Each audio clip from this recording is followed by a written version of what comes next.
En tout cas, moi, j'ai visualisé une vidéo sur YouTube d'un, je sais pas si on appelle ça un blogueur, un journaliste qui s'appelle Marcus Dia TV. Oui, j'ai vu. Qui a fait une analyse sur cette histoire qui est magique. Vraiment, vraiment une vraie enquête, etc. Et il a donné des informations qui étaient intéressantes. Justement, ce retournement de veste de Marc Blatta, parce que justement, Marc Blatta, il est à Dubaï, mais il n'est pas invincible, quoi. Donc, Gims... C'est-à-dire, qu'est-ce que tu veux dire là? Tu parles entre les lignes, je comprends rien, on comprend rien avec Fred. Elle s'endort, elle s'endort. Non, je m'endors pas, non, je l'écoute. Non, mais je dis. C'est juste par rapport à Marc Blatta, là. Ouais. C'est ça que j'ai pas compris. Marc Blatta, c'est un influenceur. Non, mais je le connais, j'ai fait un programme avec lui et merci bien. Dans ma chambre, il sentait plus mauvais que le Saint-Bernard. Oh non! Ah, bah c'est la vérité, moi je dis les choses vraies. Fred, non. Je suis désolée, il sentait plus mauvais que le Saint-Bernard. Non. Si. Non. Attends. Alors là, je suis pas d'accord. Ah bah, j'y étais dans la chambre. Oui, mais non, je suis pas d'accord. Je dormais avec le Saint-Bernard avec tous les autres. Ben alors, moi aussi, des fois, si j'ai pas eu le temps de me prendre une douche, que j'ai fait du sport toute la journée, et je vais me coucher, je suis fatigué, moi aussi. C'était tous les jours et tout le temps. Non. Bref, allez, enchaîne, Fred. Alors, non, c'est pas moi, si. Si, bah t'étais en train de parler. Qu'est-ce que je disais? Mauvaise. D'ailleurs, j'ai même oublié de vous poser la question à vous, je vous la poserai à la fin. Qu'est-ce que je disais? Qu'est-ce qu'elle disait? Regarde. Alors, qu'est-ce qu'elle disait? Non, Dinda, qu'est-ce qu'elle disait? Elle disait qu'elle connaissait bien Marc. Bah, je le connais puisque j'ai fait un programme avec lui. Donc. Oui, alors moi je parlais d'un autre Marc, c'est Marcus.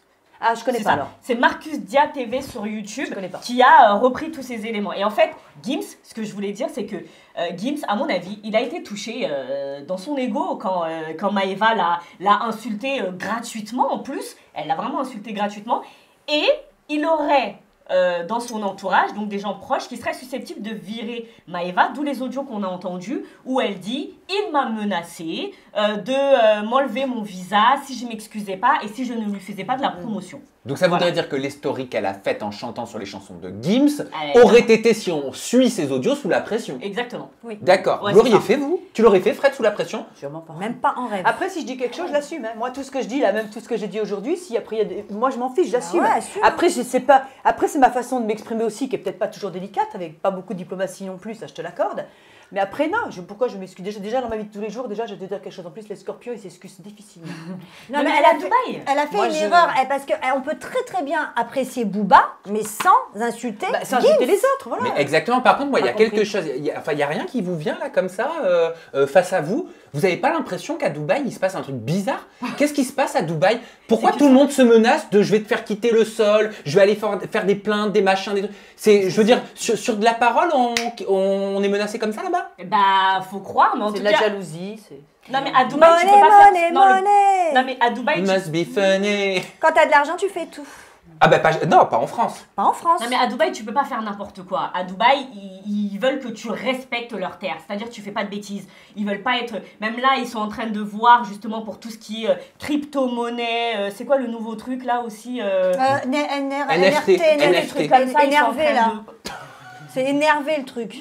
Non mais voilà, à Dubaï, il faut que ça reste propre. Voilà, ça veut dire que là-bas, si tu as une plainte contre toi, tu peux dégager du pays. On a eu la preuve avec Lily Dubaï qui ne peut pas retourner pour l'instant à Dubaï parce qu'il y a eu des plaintes contre elle de la part de la DLC, etc. Enfin, c'est ce qu'elle dit, hein, nous n'avons pas les preuves. Bien sûr, c'est ce qu'elle dit. Mais c'est vrai qu'à Dubaï, tu ne peux pas faire ce que tu veux. Donc maintenant, si Gims, qui a autour de lui des personnes très influentes à Dubaï, à qui va dire dans l'oreille « Ah bah tu sais, cette jeune fille-là, regarde ce qu'elle dit sur moi, regarde les insultes qu'elle laisse passer sur les réseaux sociaux, elle vit à Dubaï, elle n'est pas respectueuse, etc. » Ça y est, elle fornique, elle est là sur... Là, c'est mort. La notion de liberté d'expression n'existe pas là-bas. Comment ça, la fornication? La fornication est interdite. Mais si tu n'es pas marié. Si tu n'es pas marié. La fornication, c'est quand on n'est pas marié, de toute façon. Parce mais tu n'as pas le droit quand tu n'es pas marié. Tu n'as pas le droit de faire tac-tac si tu n'es pas marié. À Dubaï, t'as pas... Tiens, tu pourrais, si tu étais pété d'oseille, aller vivre à Dubaï, Fred? Jamais de la vie. Pourquoi? Parce que c'est pas mon monde. C'est pas mon monde. Moi, c'est pas mon monde. Moi, mon monde, c'est...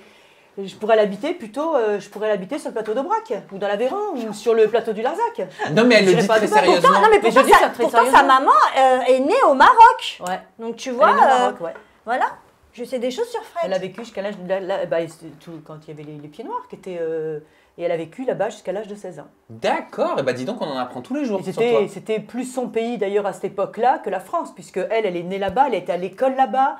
Elle a eu des nourrices. Ma grand-mère c'était des Marocaines. Enfin, je veux dire que ma grand-mère traitait très bien. Je tiens à le préciser. Pourquoi tu dis ça? Pourquoi tu dis je tiens à le préciser? Parce que mon grand-père, il m'a raconté des trucs. Il y avait des Français pieds noirs là-bas. Des vrais chiens, quoi, avec le personnel. Ouais. C'est pas parce qu'ils savent pas lire et écrire qu'il faut les traiter comme de la merde. Mais bien sûr. Ma grand-mère, elle était très adorable avec. Ça, ma mère, elle me l'a dit, elle me l'a raconté, ma tante. Voilà, donc, c'était son pays, plus ou moins. Bon, bah t'as pris le coup de main maintenant. Tu peux buzzer pour appeler le nouveau pop-up.